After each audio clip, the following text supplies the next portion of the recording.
D എഫിൻ്റെ പൊതുവായൊരു തീരുമാനം U D എഫിൻ്റെ കക്ഷികൾ തമ്മിലുള്ള ആ കാര്യങ്ങളെല്ലാം യു ഡി എഫ് തീരുമാനിക്കും. അതാത് ജില്ലകളിലെ യു ഡി എഫ് നേതൃത്വം തീരുമാനിക്കും.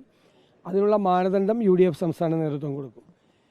കോൺഗ്രസിനകത്ത് തീരുമാനിക്കുന്നത് KPCC എല്ലാ പ്രാവശ്യവും കൃത്യമായ മാനദണ്ഡങ്ങൾ, അത് അടുത്ത ദിവസം തന്നെ എല്ലാ മാനദണ്ഡങ്ങളും എങ്ങനെയാണ് തെരഞ്ഞെടുപ്പിൽ ഒരു പ്രസിഡന്റിനെയും മേയറെയും ചെയർമാനെയൊക്കെ തീരുമാനിക്കുന്നത് എന്നുള്ളതിൻ്റെ കൃത്യമായ മാനദണ്ഡം അയക്കും. ആ മാനദണ്ഡം അനുസരിച്ച് KPCCയും ജില്ലാ കോൺഗ്രസ് കമ്മിറ്റികളും നിർദ്ദേശിക്കുന്ന നിരീക്ഷകരുടെ സാന്നിധ്യത്തിൽ ആ നടപടിക്രമം പൂർത്തിയാക്കിയ ഒരാളെ ചെയ്യും. അല്ലാതെ സോഷ്യൽ മീഡിയയിലല്ല ഇത് തീരുമാനിക്കുന്നത്. ഈ കോട്ടയം ജില്ലയിലൊക്കെ വലിയ വിജയം നേടിയിരിക്കുകയാണ്. കഴിഞ്ഞ തവണ കേരള കോൺഗ്രസ് പോയതുകൊണ്ട് ഒരു നഷ്ടമുണ്ടായി എന്നൊക്കെയാണ് പറഞ്ഞിരുന്നത്. കേരള കോൺഗ്രസ് എമ്മിനെ ഇനി മുന്നണിയിലേക്ക് ക്ഷണിക്കുമോ?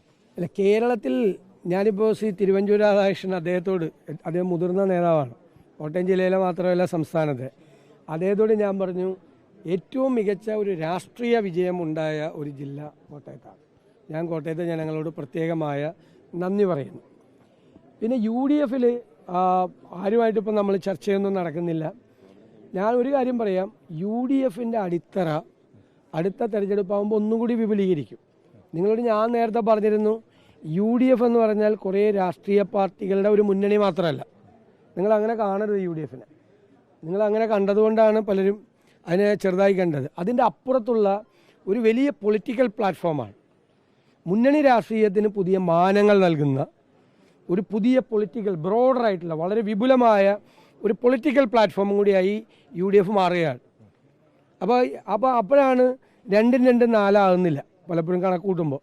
ആ 2-2 പലരെയും പല കണക്കുകൂട്ടലുകാരുടെയും 2-1 3 ആകാത്തതും 2-2 4 ആകാത്തതും ഈ പൊളിറ്റിക്കൽ പ്ലാറ്റ്ഫോം എന്താണ് എന്ന് പലർക്കും ബോധ്യമാകാതിരുന്നുകൊണ്ടാണ്. ഞങ്ങൾക്ക് നേരത്തെ ബോധ്യം ഉണ്ടായിരുന്നു.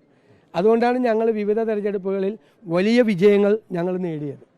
അപ്പോൾ കുറേ രാഷ്ട്രീയ പാർട്ടികളുടെ ഒരു മുന്നണിക്കപ്പുറത്തുള്ള ഒരുപാട് വിഭാഗം ജനങ്ങളെ എല്ലാം ഉൾക്കൊള്ളാൻ കഴിയുന്ന, നമ്മൾ പറയല്ലോ ഒപ്പീനിയൻ മേക്കേഴ്സ്, ഇപ്പോഴത്തെ വാക്ക് ഇൻഫ്ലുവൻസേഴ്സ് എന്നാണ്, അവരെല്ലാം ഉൾപ്പെടെയുള്ള ഒരു വലിയ വിശാലമായ ഒരു പൊളിറ്റിക്കൽ പ്ലാറ്റ്ഫോമാണ് UDF.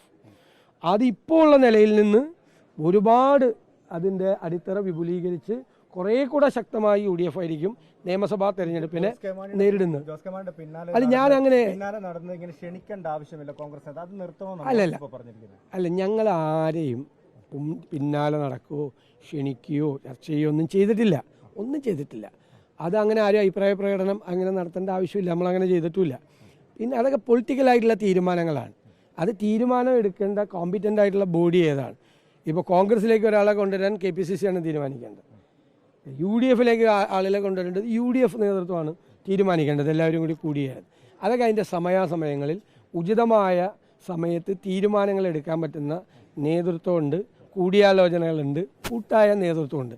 ആ തീരുമാനം എടുക്കും. ഒരു കാര്യം എനിക്കിപ്പോൾ ഉറപ്പ് നൽകാൻ പറ്റാവുന്ന കാര്യം, ഇപ്പോൾ ഉള്ളതിനേക്കാൾ ഇതിനേക്കാൾ ശക്തമായ UDF ആയിരിക്കും തെരഞ്ഞെടുപ്പിനെ നേരിടുന്നത്. ഇപ്പോൾ ഈ തെരഞ്ഞെടുപ്പ് വിജയിച്ചു എന്നോർത്ത് എല്ലാമായി എന്ന് വിചാരിക്കുന്നില്ല.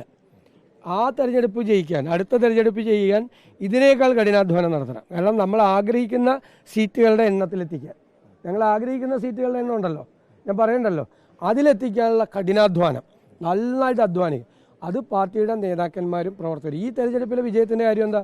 UDFലെ മുഴുവൻ നേതാക്കന്മാരും പ്രവർത്തകരും അവരെ ഏൽപ്പിച്ച ഉത്തരവാദിത്വം അവർ ഭംഗിയായി ചെയ്തു. അടുത്ത തെരഞ്ഞെടുപ്പിൽ അതിനേക്കാൾ ഇരട്ടി ജോലിയാണ് അവരെ ഏൽപ്പിക്കാൻ പോകുന്നത്. അത് അവർ ഭംഗിയായി ചെയ്യും. ആ ആത്മവിശ്വാസമാണ്. കുഞ്ഞാലിക്കുട്ടിയും പറഞ്ഞത് മുന്നണി വിപുലീകരണം ആവശ്യമാണെന്നാണ് അല്പസമയം മുമ്പ്. അതുണ്ടല്ലോ, മുന്നണി ഞാൻ പറഞ്ഞല്ലോ, മുന്നണിയുടെ അടിത്തറ ശക്തമായിരിക്കും, വിപുലീകരിക്കപ്പെടും, പലതരത്തിൽ പല രീതിയിലാണ്. മനസ്സിലായേ?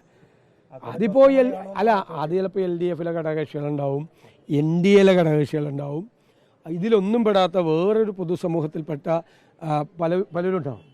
അത് നമുക്ക് കാത്തിരുന്ന് കാണാം. ഇപ്പോഴേ നമ്മളിതൊക്കെ ഇപ്പോഴേ നമ്മൾ ഇതൊക്കെ പറഞ്ഞു കഴിഞ്ഞാൽ തന്നെ അതിന്റെ സസ്പെൻസ് പോവില്ല. നിങ്ങൾക്ക് പോലും വാർത്ത ആരെങ്കിലും കാണുമോ? നിങ്ങൾക്ക് പോലും ഒരു വാർത്ത കാണുമോ?